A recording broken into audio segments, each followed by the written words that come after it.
আসসালামু আলাইকুম ওয়া রাহমাতুল্লাহি ওয়া বারাকাতুহু। আজকে আমরা সহিহ বুখারীর প্রথম খণ্ড হাদিস নাম্বার 36 এ নিয়ে আলোচনা করে থাকব। আমরা কিন্তু বই আকারেই কথা বলি যাতে আমাদের ভুল কম হয়। আলহামদুলিল্লাহ।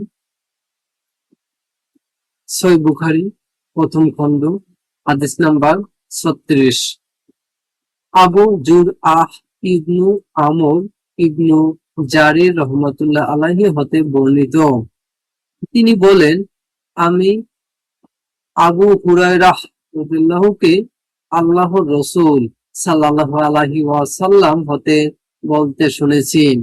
তিনি বলেন, যে ব্যক্তি আল্লাহর রাস্তায় বের হয়, যদি সে শুধু আল্লাহর উপর ঈমান এবং তার রাসূলগণের প্রতি ঈমানের কারণে বের হয়ে থাকে, তবে আল্লাহ তাআলা ঘোষণা দেন যে আমি তাকে তার পুণ্য বা গানিমাত ও বাহন সহ গড়ে ফিরিয়ে আনব, কিংবা তাকে জান্নাতে প্রবেশ করাবো।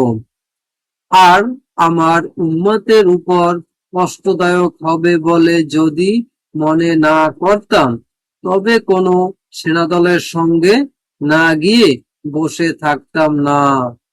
আমি অবশ্যই এটা ভালোবাসি যে আল্লাহর রাস্তায় নিহত হই, পুনরায় জীবিত হই, পুনরায় নিহত হই, পুনরায় জীবিত হই, পুনরায় নিহত হই। এই হাদিসটি সহিহ মুসলিমে রয়েছে,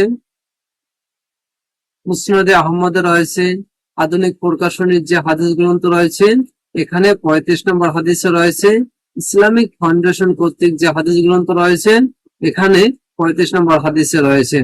আলহামদুলিল্লাহ, আমরা ক্লাস শুরুতে 36 নম্বর হাদিসটি শেষ করলাম। আলহামদুলিল্লাহ। আর বিশেষ করে আমরা একটা কথা বলে রাখি, আমরা অনলাইনের মাধ্যমে কিছু কাজ করে থাকি, যেমন ভিসা প্রসেসিং এর কাজ করে থাকি, ই পাসপোর্টের জন্য আবেদন করে থাকি, বিভিন্ন সরকারি বেসরকারি বিশ্ববিদ্যালয় বা চাকরির পরীক্ষার জন্য যে আবেদন করতে হয় এটা আমরা করে থাকি। এনআইডি কার্ড সংশোধন বা আবেদন করবেন, এটা আমরা করে থাকি। বার্থ সার্টিফিকেট সংশোধন বা আবেদন করবেন, এটা আমরা করে থাকি। আলহামদুলিল্লাহ, আমাদের সাথে যোগাযোগ করতে পারেন। আমাদের সাথে যোগাযোগ করবেন কিভাবে? আমাদের ফেসবুক পেজে নাম্বার দেওয়া আছে, প্লাস ইমেল অ্যাড্রেস দেওয়া আছে, মেলও করতে পারেন, প্লাস নাম্বারে এসএমএস বা কল করতে পারেন। আলহামদুলিল্লাহ। আর আমাদের সাথে থাকবেন, ইসলাম প্রচারের সাথে আমাদের